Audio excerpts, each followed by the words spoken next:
Hey guys, this is Miss Smith and I'm going to be doing multiplying decimals with you today. Okay, first of all, we're going to do 75 times 5 and I want y'all to tell me what you do on this. Let me get my pen ready, sorry, here we go. Okay, so 75 times 5, okay? The first thing I noticed, probably if you did this before I even wrote it down, is you lined up what? You lined up your numbers, okay? So when we multiply anything, we're always going to line up our numbers, okay? So 5 times 5 is 25. Okay, bring up your 2. 7 times 5 is 35, 36, 37. So did everybody get 375? Okay, easy, right? Okay, now, what if you have a decimal? See, now this turns into, instead of 75, it's 7 and 5/10, or 7.5 times 5. Okay, don't let the decimal scare you. You just multiply like normal and ignore the decimals until the end. Okay, yesterday Miss Hitchcock did adding and subtracting decimals, and what did she do? She made sure that you lined up your decimals, but this is not the case with multiplication. So I want you to write do not line up the decimals in this case. You line up the numbers, just like you normally would, just like we did on the first slide. Okay, so now let's try it with a decimal. Okay, so 7.5, or 7 and 5/10 times 5. Okay, I'm just going to go ahead and write it since we already know what the answer is. It's 375, right? But there's one problem with this one. We have a decimal now, okay? So here's what I want you to do every time you do a decimal problem, okay? Or every time you do a multiplying decimal problem. Okay, let's count how many places we have to the right of our numbers. Okay, how many places to the right was 7.5 from the decimal? Well, 1. Okay, so I always want you to record that number to the side so we can get an accurate answer in the end. Okay, how many places to the right was 5? Okay, very good, 0. Okay, there's none to the right because we don't see the decimal here, even though it is there, but we don't have any numbers to the right of the decimal. Okay, so now 1 plus 0 equals 1. So now I know how many times to move it to the left. Okay, you're always going to start at the back of the number and move it to the left. How many times? Whatever number you have here. Okay, so you have 1. So we're going to move it 1 over. Move it 1 over, so my answer is 37.5, which is totally different from 375. This is why putting your decimal in the right place is so important. Okay, so count how many places you have to the, very good, the right of your decimal. Okay, that's what we did right here. And then you record by the number. Okay, we recorded it right next to our number so we could get an answer down here. Okay, then start from where?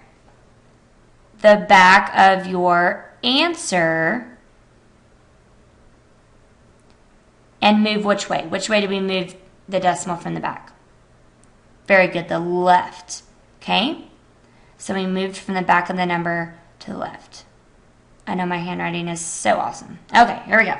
Next slide. Okay, so now we have 7 times 35 hundredths, or 7 times 0.35. Okay, now one thing you always have to remember is the longer number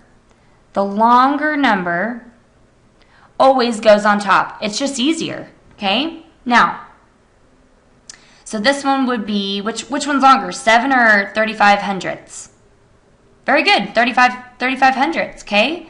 So pretend this is like 35 times 7. Just ignore the decimal once you write it down, okay? So 5 times 7 is, very good, 35. Bring your 3 up, okay? 7 times 3 is, very good, 21, 22, 23, 24. Okay, bring your 4 down and bring your 2 up. So 7 times 0 is 0, plus 2 would be 2, okay? Now, we have one problem. This isn't our answer yet. So how many places do we have to the right of the decimal here? Very good, we have 2. So I want you to record it on the side, okay?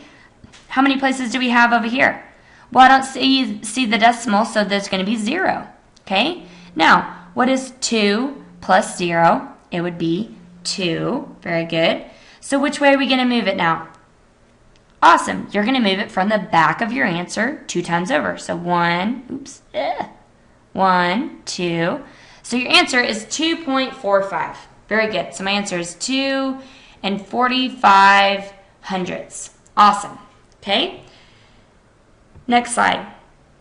Okay, now I want you to pause me and I want you to do these 3 problems. These are all we're doing today. So I want you to pause me and try these 3 problems, and then I'm going to come back and do them a little bit faster than we normally would if we were doing it together. So make sure you pause me and go ahead and see what answers you get here. Okay? And then I will be, then we're going to do them together. Okay.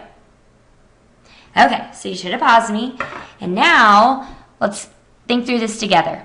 Okay, so we have 5 times 3 and 6/10, or 5 times 3.6. Which one goes on top? Which one is longer? Very good.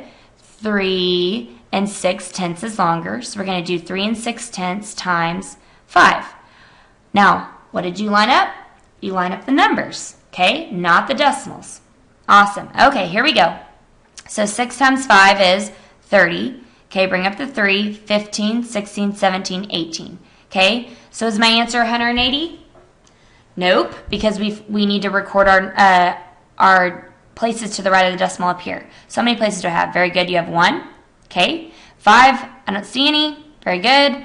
Okay, and if you're wondering what these little things are, they're just parentheses around so we don't get them mixed up with our number, by the way. Okay, so 1 plus 0 is 1. So this is how many places I moved from the back of my number. So 1 over. So my answer is 18, or 18.0. Awesome, very good. Okay, this one's a little bit different from the ones that we have been doing because they have a decimal in this number and this number that we're multiplying, okay? So let me draw a line so we don't get this one mixed up, okay? So now I have 1/10 and times 4/10, okay? Which one goes on top? Well, they're both the same length, okay? No, none of them are longer, so I'm just going to put the first number on top on this one because coincidentally they're the same length. So I have 1/10 times 4/10, okay?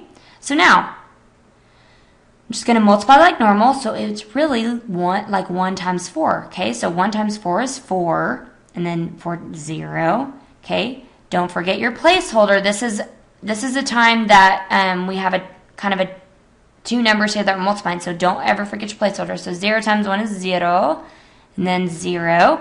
So my answer would be 4, like I expected it to be, okay? But now we have a problem. How many places do we have to the right here? Well, I see 1 right here. Okay, I'm going to put parentheses around this. I see 1 right here, okay? So now in the end, I'm going to have to make sure that I know I have to move it 2 times over, okay? My decimal's always at the back of the number, and we're going to go left. How many times? Very good, 2, because we added these together. So now 1, 2. So my answer is 0.04, or 4 hundredths is my answer, okay? Ran out of room down here, so I'm going to go ahead and skip this slide and go to my third one, okay? Now we have, oh wait, before I start, even though I kind of gave you the answer here, which one goes on top? Very good, 3.54, because it is longer, okay? This one is a little bit longer, so I need more room here, so where am I going to put the 4.3? Very good. Okay, right here, because we are lining up the numbers, not the decimals. So now I'm going to ignore the decimals. It's really like 354 times 43. Okay, so here we go. 4 times 3 is 12. 5 times 3 is 15, 16. Bring my 1 up. 3 times 3 is 9, plus 1 would be 10. Awesome. Okay, never forget your placeholder. Always got to put that there before you start, so I'm going to put my 0 before I start the next part. Okay, 4 times 4 is 16. Okay, I already have a 1 up there, but I'm going to do that. Okay, 5 times 4 is 20, plus 1 would be 21. 4 times 3 is 12, 13, 14. Okay, now I multiplied all that, so now I'm going to add and get my final answer. So 2 plus 0 is 2. 6 plus 6 is 12. Bring up my 1. 1 plus 1 is 2. Okay, 4 plus 1 is 5, and then 1. Okay, now, this isn't my final answer though, because I cannot forget to record next to my numbers up here and then put it next to my answer. So how many places to the right of my decimal here? I have 1, 2 places. So I'm going to put a 2, and then of course I'm going to put my parentheses around it so I don't get it mixed up. How many places to the right here? Very good. 1. Okay, now I have 2 plus 1. I'm going to come down and put next to my answer. So what's 2 plus 1?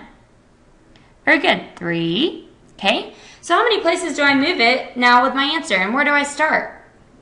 Very good. You start from the back of your answer and move it over 3 times. So 1, 2, 3. So my answer is 15. Sorry, let me redo that. I don't know what just happened. 1, 2, 3. So my answer is 15.222. Okay? Awesome, you guys. Okay, that was the last one. Now we're going to go to models really, really fast, and then I'm going to be done. Okay, let's go to the next one. We're going to skip that one for right now. Okay, this is the second to last slide, so bear with me. We're almost finished. Okay, now we just talked about squares and square roots, and we just talked about percents, which means out of 100, right? So what is the side length on this? The side length would be 10, correct? 1, 2, 3, 4, 5, 6, 7, 8, 9, 10. Okay, this side length would be 10, so now we have a square. So what would our area be? 100, very good. So now we're thinking out of percents because now we have hundreds, okay? And then of course we can think about our squares of how we got 100 in here, okay? Now, look up here. We're doing, this model is modeling 3/10, because this is in the tenths place, times 4/10, okay? Another way to say 3/10 is we can always put a 0 at the back of it. So this would be 30 hundredths times 40 hundredths, because it ends in the hundredths place. So now let's go down here. Now these mean the same thing, okay? So now we know that there's 30 hundredths. So that's why they shaded 30 here, okay? Now, on the next one that we're going to do together, and then we're finished, on the next one we're going to do together is we're going to use shade on top of each other to get something that looks like this, okay? They're showing you in steps here, but I'm going to go ahead and do it over here so you can see how they got this right here, okay? So now we shaded in with green 30 hundredths. Now we're going to shade 40 hundredths over here. So we're going to pretend this is yellow, and we're going to shade 40 squares here, okay, to get 40 hundredths, okay? So now I shaded 30 and then 40, and then where it overlaps is what your answer or your product is going to be. Remember, product means the answer to a multiplication problem. So here's my product. How many do you see shaded blue right here?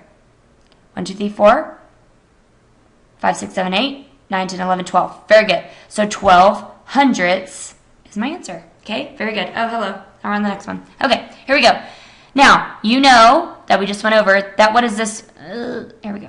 What does this really mean? 0.50. Okay, so 50 hundredths or 5/10 means the same thing. So this is also 3/10, and this is 30 hundredths. Okay, so let's do this one together. Pause me, and let's see if you can get the correct answer here, okay?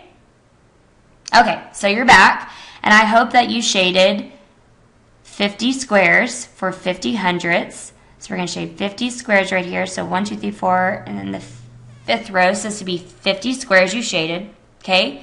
And then multiplied by 3/10 or 30 hundredths. We're going to go the opposite way, right? We're going to go the opposite way and shade 30, okay? So 3 rows of 10 right here, okay? So where it overlaps is going to be your product. Okay, a product is the answer to a multiplication problem.